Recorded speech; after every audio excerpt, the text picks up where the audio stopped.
అంటే వాళ్ళకు వాళ్ళు అనుకూలంగా ఉంటారని. కానీ ఏ రాజు పరిపాలనకు వచ్చినా పర్సనల్ సెక్రటరీని ఎవరిని పెట్టుకుంటున్నారు? దానియేలునే పెట్టుకుంటున్నారు. ఇప్పుడు మొన్నటి దాకా జగన్ గారు చేశారు, ఇప్పుడు చంద్రబాబు గారు. జగన్ గారికి ఏమో ప్రత్యేకమైన సెక్రటరీ ఉన్నాడు, ఇప్పుడు చంద్రబాబు గారికి ప్రత్యేకమైనటువంటి సెక్రటరీ. ఎందుకనంటే దానియేలు నెబుకద్నెజరు పరిపాలనలో, బెల్షాజరు పరిపాలనలో, అలాగే దర్యావేషు, కోరేషు నలుగురు రాజుల పరిపాలనలో నమ్మకస్తుడిగా ఉన్నాడంట. దేవునికి స్తోత్రం, హల్లెలూయా. ఈ నమ్మకత్వమే అతనిని ముఖ్యునిగా చేసింది. చాలా జాగ్రత్తగా వినండి. దేశములో నా యొద్ద నివసించుటకు నమ్మకమైన వారిని దేవుడు కనుగొంటున్నాడు. అంటే దేవుడికి కావాల్సింది డబ్బున్న వాళ్ళు, దేవుడికి కావాల్సింది అధికారం ఉన్నవాళ్ళు, అందం ఉన్నవాళ్ళు, తెలివి కలిగిన వాళ్ళు కాదు.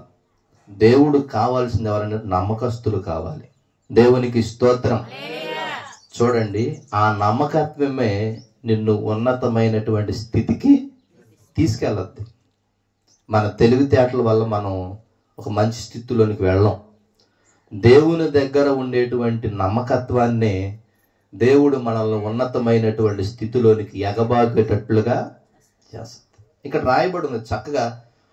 నేను దానియేలు గ్రంథాన్ని ఒక 5-6 సార్లు చదువుంటాను, కానీ ఈసారి మాత్రం అసలు విషయం ఏంటి, ఈ దానియేలు గ్రంథంలో దానియేలు యొక్క షడ్రక మేషక అబేద్నెగోల యొక్క చర్యలు ఏ విధంగా ఉన్నాయి, వారి యొక్క విధానాలు ఎలా ఉన్నాయి, వాళ్ళ విధులు ఎలా ఉన్నాయి అని చెప్పి దేవుని లేఖనాలను ధ్యానిస్తూ ఉన్నారు.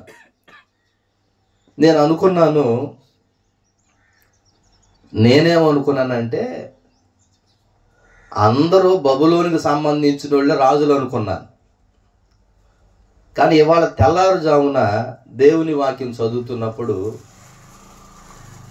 నెబుకద్నెజరు, బెల్షాజరు కల్దీయులు. ఎవరంటమ్మా? నెబుకద్నెజరు, బెల్షాజరు ఎవరు? కల్దీయులు.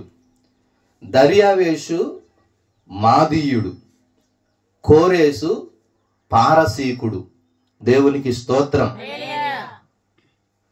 అంటే అందరం ఒకలే అనుకుంటున్నాం, ఒకే వర్గానికి లేకపోతే ఒకే జాతికి చెందిన వాళ్ళు అనుకుంటున్నాం. కానీ నెబుకద్నెజరు, బెల్షాజరు ఏమో కల్దీయులు, దర్యావేషు మాత్రం మాదీయుడు, కోరేషు పారసీకుడు. ఈ నలుగురు రాజ్య పరిపాలనలో నమ్మకస్తుడు ఎవరు అని అంటే దానియేలు. దేవునికి స్తోత్రం. రాజులు మారినా ఎవరు మారలేదంట? దానియేలు స్థానాన్ని ఎవరు మార్చలేకపోయారు. దేవునికి స్తోత్రం. అంటే అంత నమ్మకస్తుడిగా ఉన్నాడు. అందరూ విచారణ చేశారు. ఎవడైనా పక్కన వెన్నుపోటు పొడిచేవాడిని పెట్టుకుంటారండి? చూడండి, అక్కడ ఉంటుంది చూడండి, 2వ మాట చదవండి. వారిపైన ముగ్గురిని ప్రధానులుగా నియమించెను. ఆ ముగ్గురులో దానియేలు ముఖ్యుడు. రాజునకు నష్టం కలగకుండా. చూడండి, ఏ రాజుకి నష్టం కలగలేదంట దానియేలు వల్ల. దేవునికి స్తోత్రం, హల్లెలూయా. ఏంటంటమ్మా? ఏ రాజుకి దానియేలు వల్ల అంటే ఇప్పుడు మనం ఏమో అర్థం చేసుకున్నట్టే, మనం ఎవరికి చెప్పండి, ఎందుకు రాసి పెట్టాడు ఈ మాటలు? మనము కూడా ఒక మంచి స్థితిలోనికి, ఒక పొజిషన్లోనికి మన బిడ్డలను తీసుకెళ్లాలన్నా, మనం వెళ్ళాలన్నా మన ద్వారా ఎవరికి నష్టం జరగకూడదు. దేవునికి స్తోత్రం. దేవుని సంఘానికి నష్టం జరగకూడదు. నీ కుటుంబానికి నీ వల్ల నష్టం జరగకూడదు. నీ భార్యకి నీ వల్ల నష్టం జరగకూడదు. భానుప్రియ ఇంట్లో ఒక పని అమ్మాయి పని చేస్తుంది, యవనస్తురాలు, 16-17 సంవత్సరాలు ఉంటాయి. సినిమా యాక్టర్ భానుప్రియ ఇంట్లో వాళ్ళ అమ్మగారు తర్వాత, సరే అమ్మా మా అమ్మాయి వస్తుంది రేపటి నుంచి అని చెప్పి వాళ్ళ అమ్మాయిని పెట్టింది పనిలో. నేను పెద్దదాన్ని అయిపోయానమ్మా, నేను చేయలేకపోతున్నాను, నా కూతురు చేస్తుందని చెప్పి పెట్టింది పనిలో. కొంతకాలం బాగానే చేసింది. ఆ తర్వాత చిన్న చిన్నవి 10, 20, 100, 500 అట్లా చిన్న చిన్న సామానం పోతా ఉన్నాయి. ఆ కొంచెం డబ్బున్న వాళ్ళు కాబట్టి పెద్దగా పట్టించుకోలేదు. ఒకసారి ఏమైందనంటే ఆమె చేతుకున్న గాజులు, ఒక ల్యాప్టాపు, ఆమె వాడుతున్న ఫోను పోయింది. ఆ పోయిన తర్వాత ఎవరు తీశారు, ఎవరు దొంగతనం చేశారని పోలీసుల విచారణలో తేలింది ఏంటంటే ఈ యవనస్తురాలు.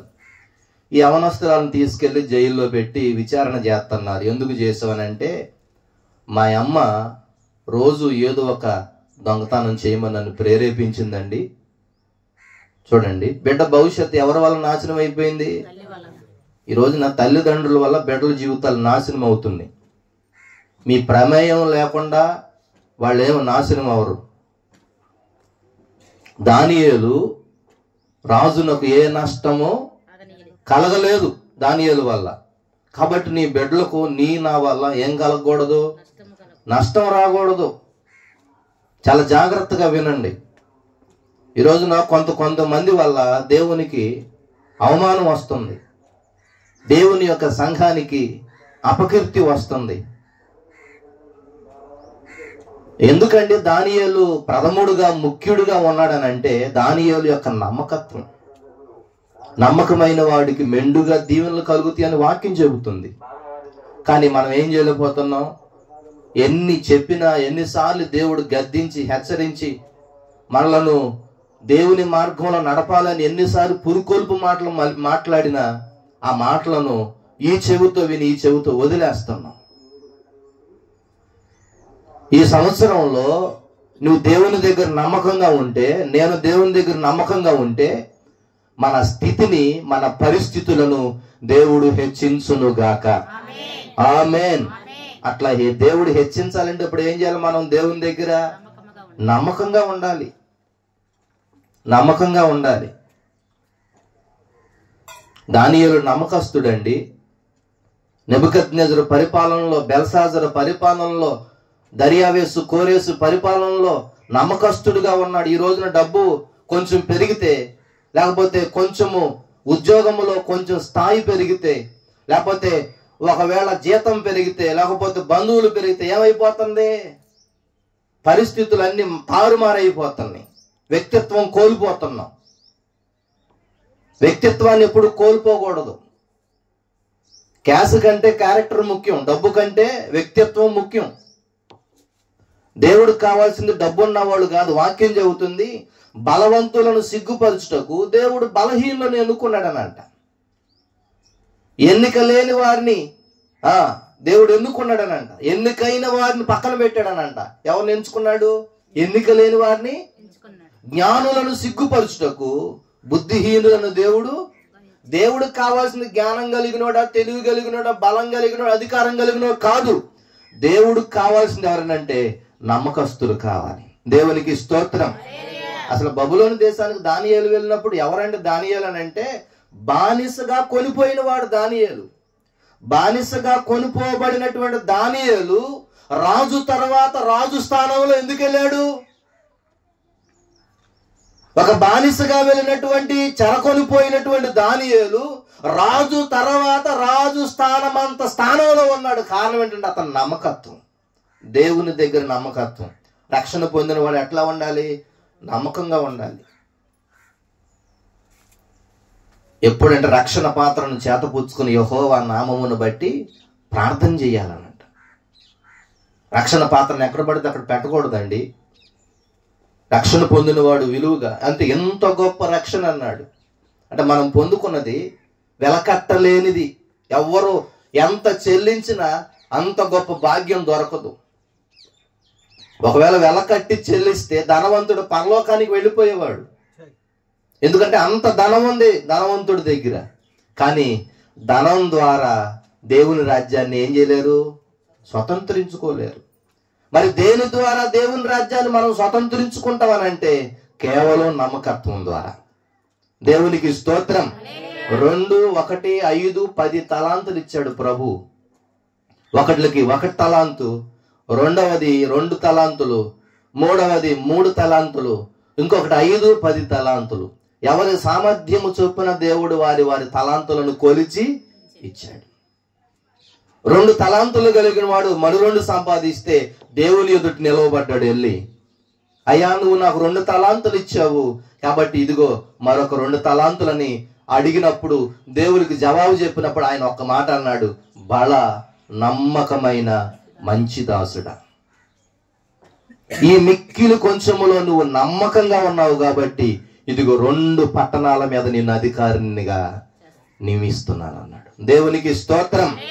ఇప్పుడు బబులోను దేశంలో 120 సంస్థానాల మీద ప్రధానినిగా నించోబెట్టింది ఏదనంటే నమ్మకత్వమే. దానియేలుని ముఖ్యుణ్ణిగా మీరు పని చేస్తున్నప్పుడు చాలా నమ్మకంగా ఉండాలి.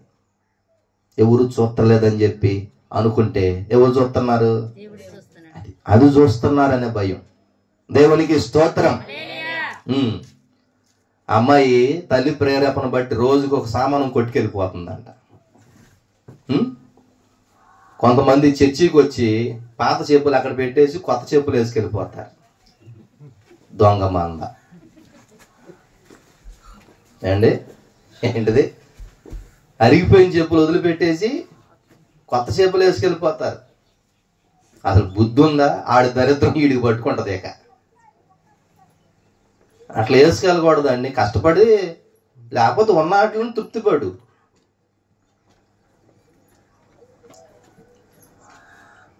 దేవునికి స్తోత్రం. అట్లా చేయకూడదు. చేసే చిన్న పనిలోనైనా నమ్మకంగా ఉండాలి. దేవునికి స్తోత్రం. చిన్న పనిలోనైనా నమ్మకంగా ఉండాలి. దేవుడు అప్పగించిన దాంట్లో నమ్మకంగా ఉండాలి. ఆ నమ్మకత్వమే నిన్ను 2 పట్టణాల మీద నిన్ను అధికారినిగా నియమిస్తుంది. 4, 5, 10 ఇలా అందరూ సంపాదించిన తర్వాత ఒక్కడు వచ్చాడు. 1 తలాంతు ఇచ్చినాడు వచ్చాడు. అప్పుడు అంటాడు, అయ్యా నువ్వు కఠినమైన వాడు అని, వెత్తని చోట కొయ్యవాడు అని నాకు తెలుసు, అందుకే దాచిపెట్టాను. అంటే రక్షణ పొందినోడు అసలు ఆయన రక్షణ పొందాడా పొందలేడా అతనికే తెలవదన్నమాట. రక్షణ పొందినవాడు ఎదుటి వ్యక్తికి ఆశీర్వాదకరంగా ఉండాలి. దేవునికి స్తోత్రం. అంటే తలహంతులు అంటే అర్థం ఏంటంటే నీ ద్వారా దేవుని యొక్క సన్నిధికి కొంతమందిని, అది నమ్మకత్వం. నువ్వు మానేసి వచ్చేవాళ్ళని రాకుండా చేసి అప్పుడు అంటాడు, చెడ్డ దాసుడా వీడి కాళ్ళకి చేతులకు సంకెళ్ళు కట్టేసి వీడి కటిక బెలములో పడేయమంటాడు. రక్షణ పొంది కూడా రక్షణకు తగినటువంటి జీవితం జీవించకపోతే పరలోక రాజ్యంలో చోటు ఉండదు. మునిగేసాను, బుడమెట్లో మునిగాను, ఆ మురుగుంట్లో మునిగాను, ఇంక వెళ్ళిపోతాను అనుకుంటే అది అసంభవం. మారు మనసునకు తగినటువంటి ఫలాలు ఏం చేయాలి? మనము ఫలించాలి. లేని ఎడల ఇప్పుడే చెట్టు మొదల గొడ్డలు పెట్టి ఉన్నది, చెట్ల వేరుల దగ్గర అంట. ఇంకా మొద్దు నరిగితే మరలా చిగురు వస్తుంది.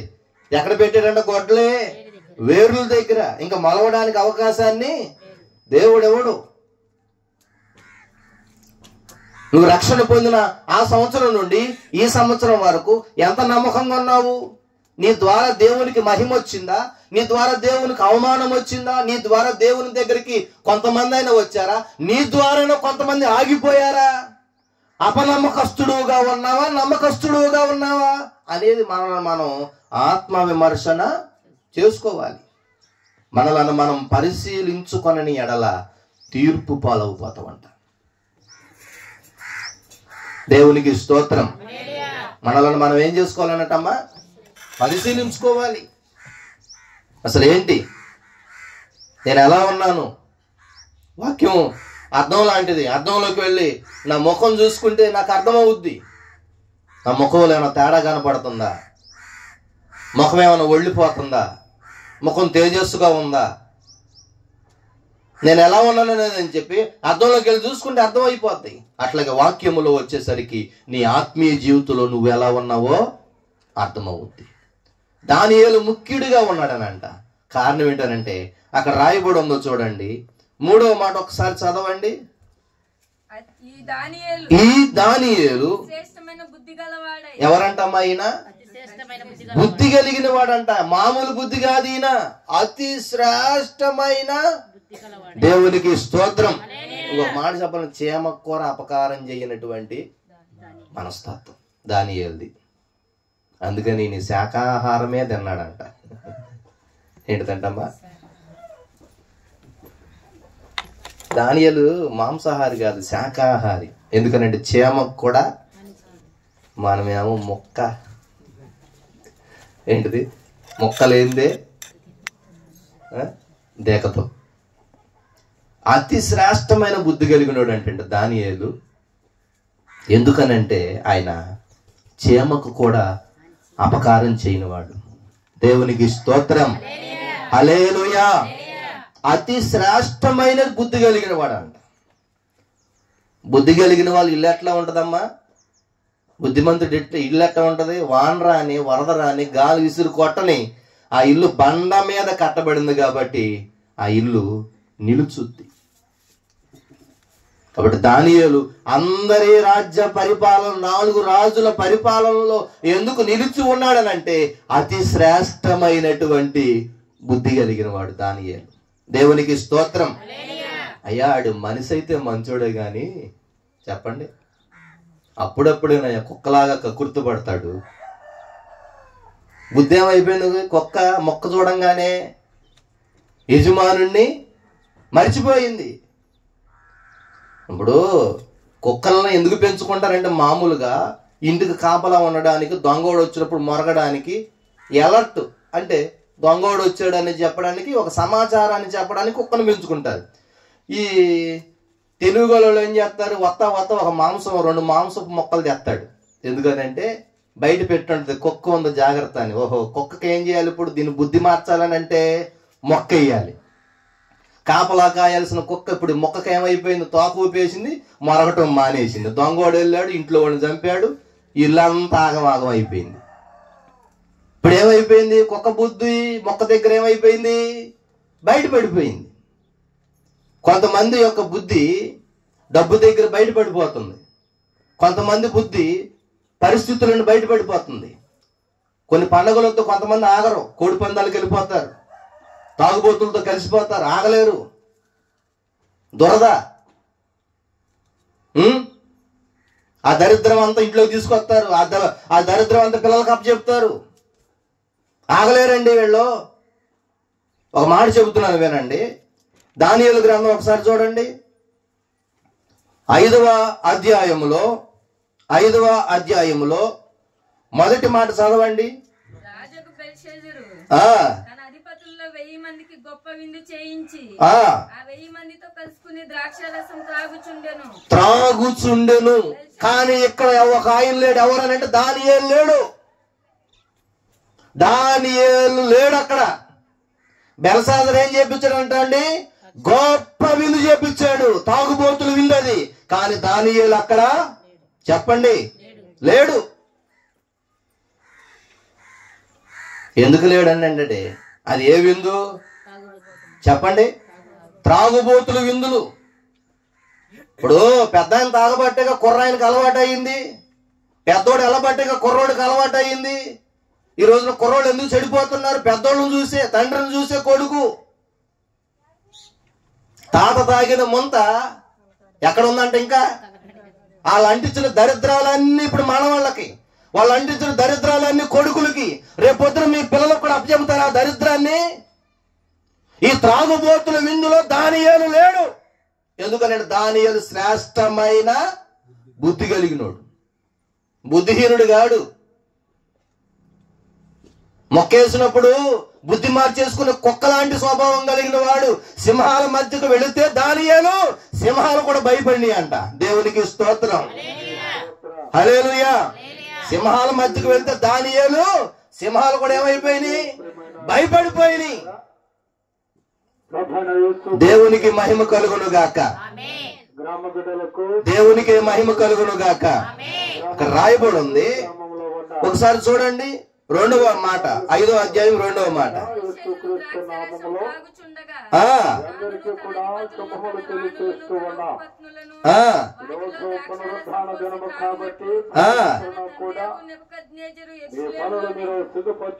చదువమ్మా.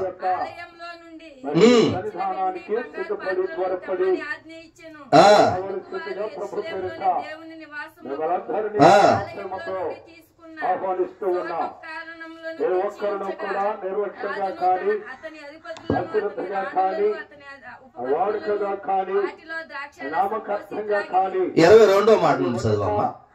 ప్రతి ఒక్కరిలో కూడా మరి సిద్ధపాటు కలిగి బెల్షాజరు అతని కుమారుడు వగు నీవు ఈ సంగతి అంతయు ఎరిగియుండి ఏం అనుకోలేకపోయాడంటమ్మా. ఇప్పుడు కోడి పందాలు బిర్రులు చూడంగానే ఏం అనుకోలేకపోయారు? అనుకోలేకపోయారా?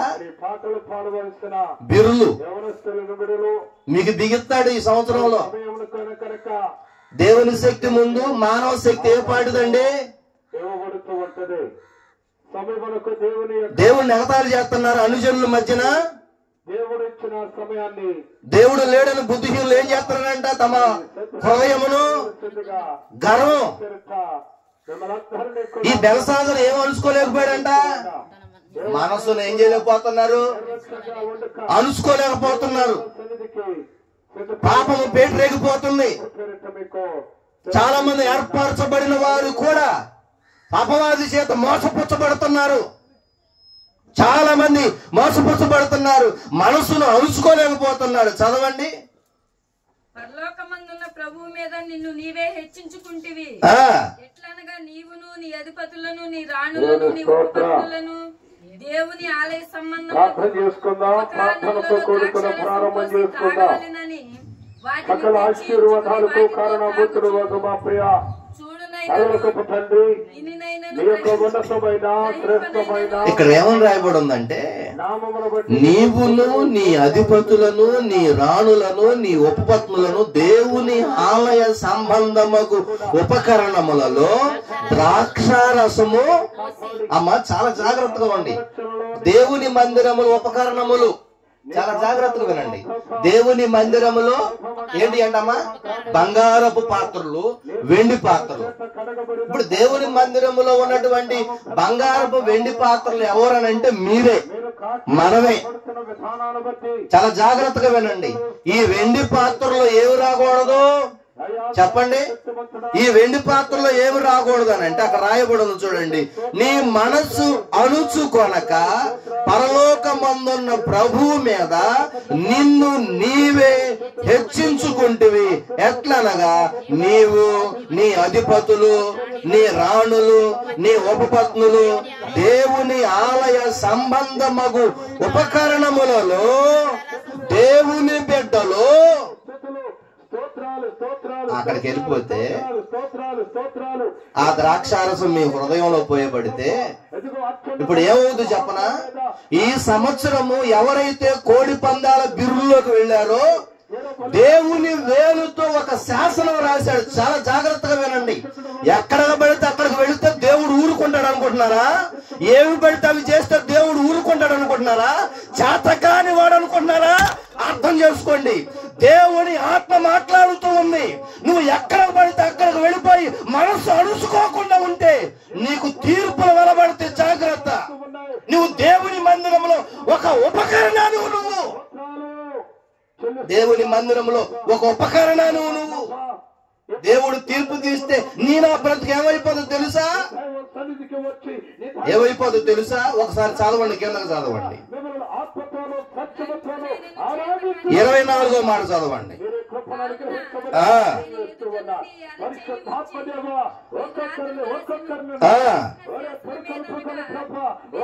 వ్రాసిన శాసన మీదనగా మెనే మెనే టేకెల్ ఓపారసిస్. ఈ వాక్య భావమేమనగా మేనే అనగా దేవుడు నీ ప్రభుత్వములో లెక్క చూసి ముగించెను. ఏం చేస్తాడంటండి? నువ్వు చేసిన పనులన్నిటికీ లెక్క కడతాడు. అవసరత ముగింపు కూడా. ఎందుకు అనవసరమైంది? గొడ్డుపోద్ది, పనికిరాంది, స్థలాన్ని ఆక్రమించే చెట్టు అవసరమా దేవుడికి? దేవుడు కృప చూపుతూ ఉంటే మనస్సును అనుపుకోలేక ఎక్కడికి పడితే అక్కడ కాళ్ళకు అడ్డం లేకుండా, కళ్ళ ఎదుడు దైవ భయం లేకుండా, అయ్యో నేను ఈ పని చేస్తే దేవునికి అవమానం వస్తుంది అనేటువంటి దైవ భయం లేకుండా తిరుగుతూ ఉన్నారు. దానియేలు ఆ ప్రథములు ఆ 120 మంది మీద ఎందుకు ప్రథముడుగా ఉన్నాడనంటే నమ్మకస్తుడుగా ఉన్నాడు. దేవునికి స్తోత్రం. ఎవరంటమ్మా ఆయన? నమ్మకస్తుడు. ఇంకొక బుద్ధి, ఎటువంటి బుద్ధి అంటే అయింది? అతి శ్రేష్టమైన బుద్ధి కలిగిన వాడు ఆయన.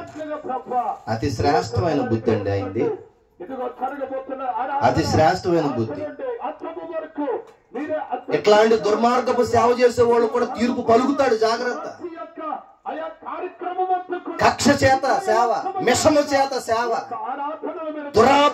అభిమానం చేత సేవ, డబ్బు కోసం సేవ, పూట కూటి కోసం సేవ, ఆత్మల భారం లేదు, వాళ్ళ పట్టం గడుపుతుంది చాలేక.